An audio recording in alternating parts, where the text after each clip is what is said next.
Hello there, boxing fans around the world. Thank you for joining me once again here on Talk and Fight for another episode of Boxing News Today. And today we're going to start off with a bit of news from the amateur ranks, so to speak. And this is with respect to the upcoming Olympics and the ongoing battle, shall we say, between the IBA and World Boxing. This headline screams, Bach slams door on IBA regaining Olympic recognition, but warns World Boxing long way from replacing them.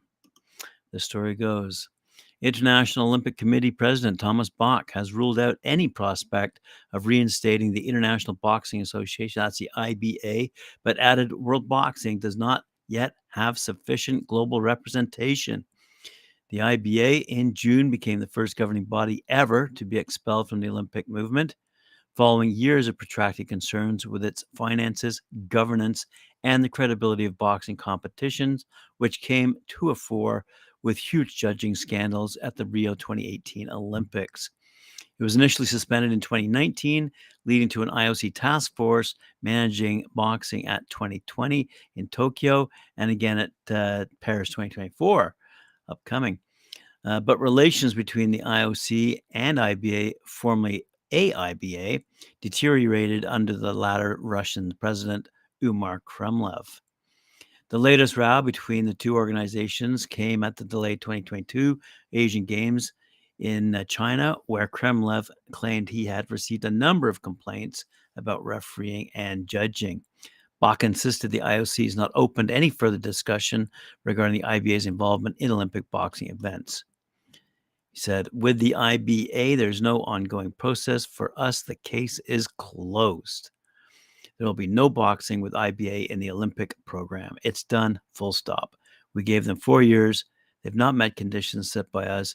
The way they're expressing themselves now, their behaving gives no hope that there will be an improvement. Bach claimed financial transparency and governance at the IBA is getting worse, and judging and refereeing is not up to the standard that you would expect from an Olympic sport. Wow. So that's a wing-dilly one, especially after it announced just last week that at the Asian Games held by World Boxing, all the finalists have been confirmed now. Making their quotas are players from a variety of different countries, China, Chinese Taipei, India, Thailand, Uzbekistan, Kazakhstan, Tajikistan, and the Democratic People's Republic of Korea, Mongolia, Japan, and the Philippines. I think that was out of 34 quota places have been filled from 11 different countries celebrating those victories. I believe out of 38 National Olympic committees who took part in that tournament. And that is one of, I believe, 4 that are underway, having been completed or scheduled for this upcoming year.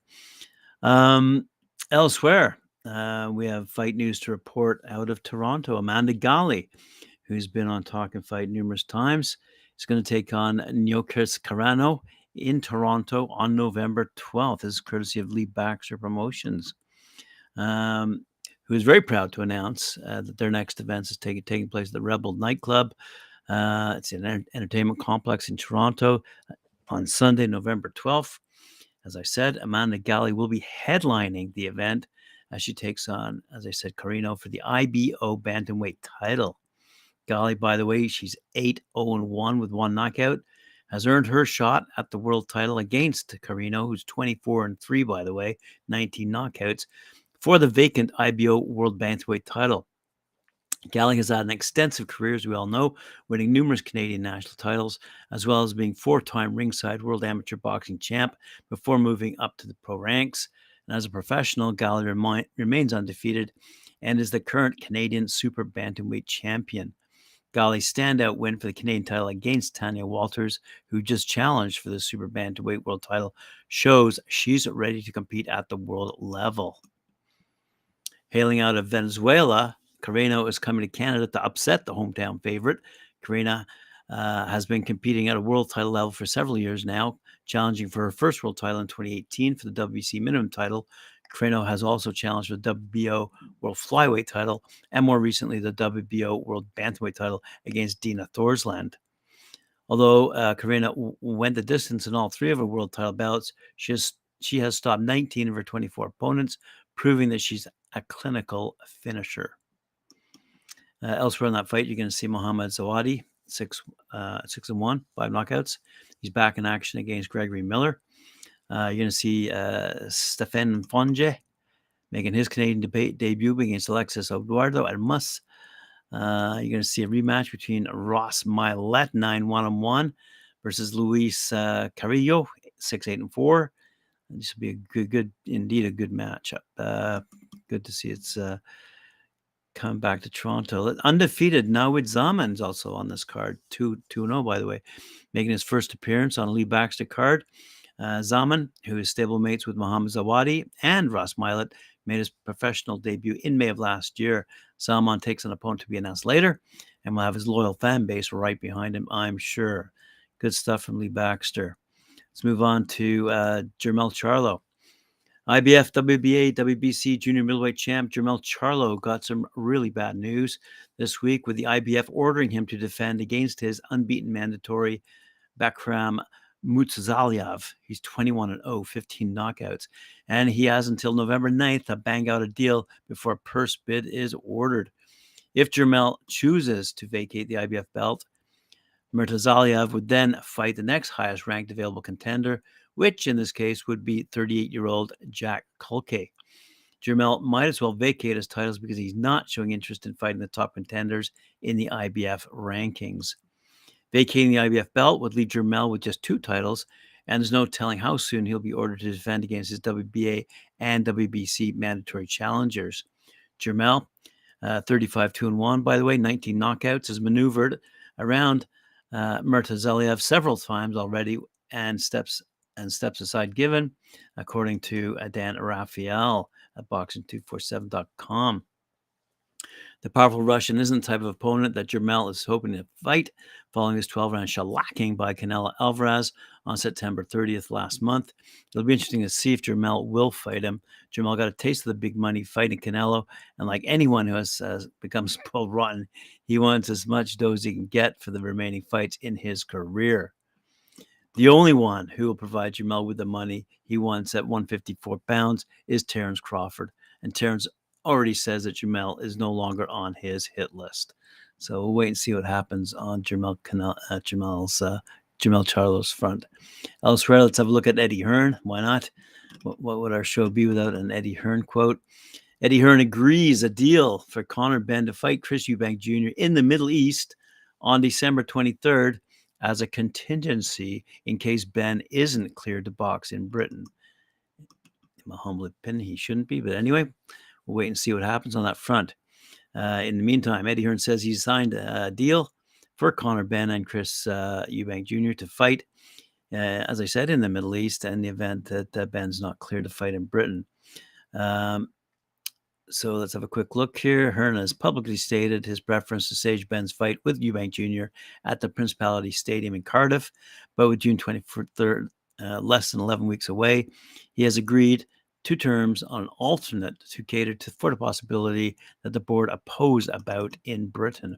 Benn, who held a low-key comeback in Orlando last month after a 17-month absence because of 2 failed drug tests, gave up his British license at the height of the saga. It is likely the Eubank Jr. fight will be contested in Abu Dhabi if Hearn's hopes for Cardiff are overruled. A second option in the Middle East has yet to be discussed. In either scenario, it appears probable that Benn's much-hyped encounter with Eubank Jr. will take place before the outcome of the board and the UCAD appeal is known. Sources have indicated that it could be December or January before such an appeal is heard, let alone resolved. Good luck to Conor Benn, and who cares about him? Let's talk about KSI instead. Is KSI fighting an uphill battle against Tommy Fury on the Prime card? Did everyone see the Tommy Fury pics the other day? The pics of his pecs? My goodness, he does look in buff form. Anyway, co-headline the Prime card this upcoming weekend. KSI will clash with Tommy Fury in an attempt to do what his arch rival Jake Paul couldn't do, win. The odds have it heavily in favor of Fury, the man who is the traditional boxer with a traditional boxing style and a far better pedigree. However, Nothing is ever straightforward in the world of influencer boxing. So we have to ask the question, is KSI fighting an uphill battle when he steps in there against Fury? Quite possibly. Well, there's a definitive answer for you. This is courtesy of yardbarker.com, by the way. The attributes are all in favor of the younger brother of the WBC heavyweight champ, Tyson. He's an inch taller at 6'0". He's the younger man by 6 years, and he's also more experienced, holding a 9-0 record, as well as having boxed his entire life. His jab-heavy style lends itself to interrupting his opponent's game, something that KSI isn't quite used to. The guys that the Nightmare have been in with very little actual boxing experience. They don't throw a lot of jabs, were tentative the entire time, and appeared to let the moment get to them.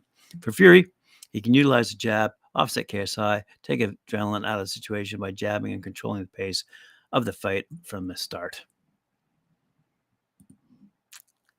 Let's move on to Brian Mendoza, because I mentioned him the other day with respect to Tim Tszyu. Brian Mendoza will face the younger Tszyu for the WBO title this weekend at the Gold Coast Convention and Exhibition Center down in Australia. Armed with the belief that he just as he stopped and upset Jason Rosario and Sebastian Fundora in the last two bouts, he has the goods to do the same to the hometown hero. And he won't need his mouth to get the victory. The fists of the Albuquerque native will do. This is courtesy of BoxingScene.com, who's got this to say. They're quoting Mendoza, who said, "I've always said, and I want my performance to speak for me. I'm not a trash talker, and I feel like the people that flip the switch a little too early, they force it, comes off corny. And I think the reason I've been resonating with people is because I'm real. I'm myself.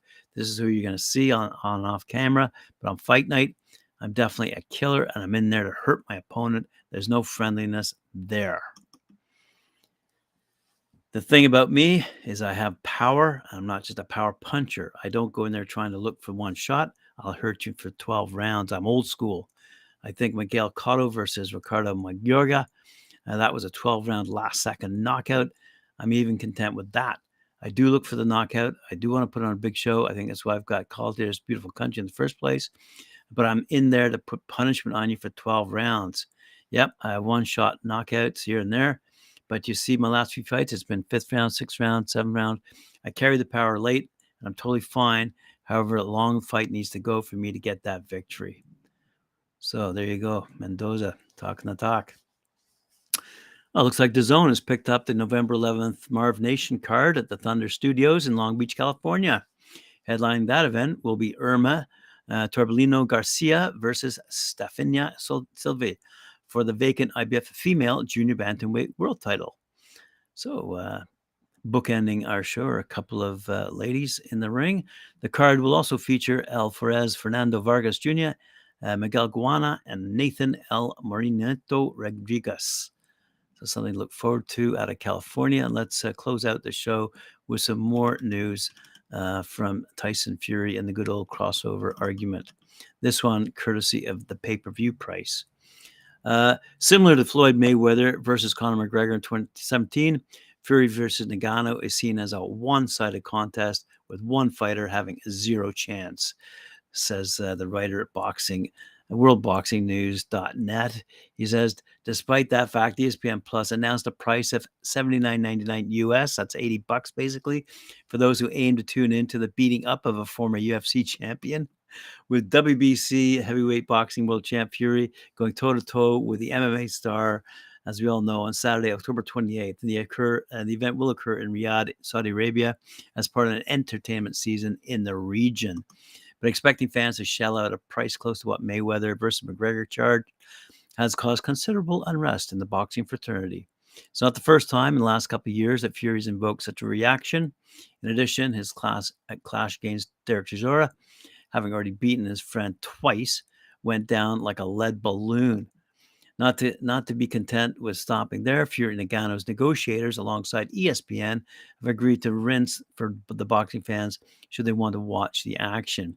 Fury versus Ngannou will stream live on Top Rank on ESPN Plus pay-per-view in the United States at 2 p.m. Eastern Time or 11 a.m. Pacific Time.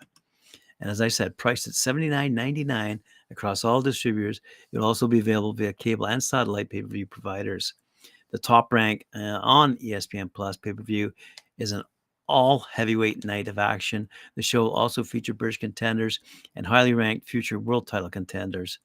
Undefeated British stars Fabio Wardley and David Adele face off in the 12-rounder. Quick look, see. Oh, yes. Arsenabak Makhmudov, the 260-plus pound power puncher, chasing Fury and fighting out of Montreal, Canada, by the way, will fight the upset-minded junior Anthony Wright in a 10-rounder. And Wright will place his Agron Smacky, who withdrew from the contest. Moses Atwama, Great Britain's 18-year-old heavyweight hopeful, will see action in a 6-rounder. Furthermore, he bids to extend a 5-0 run in the sport, and chasing Mike Tyson, as you know, as most wins before the age of 21, I believe. All right, boxing fans, that ends yet another exciting episode of Boxing News Today. Appreciate you joining me here on Talk and Fight. Remember to like, share, subscribe, hit that notification bell. We'll see you later on at 4 p.m. when I join Mike Gorfish show Knuckle Up. Thank you.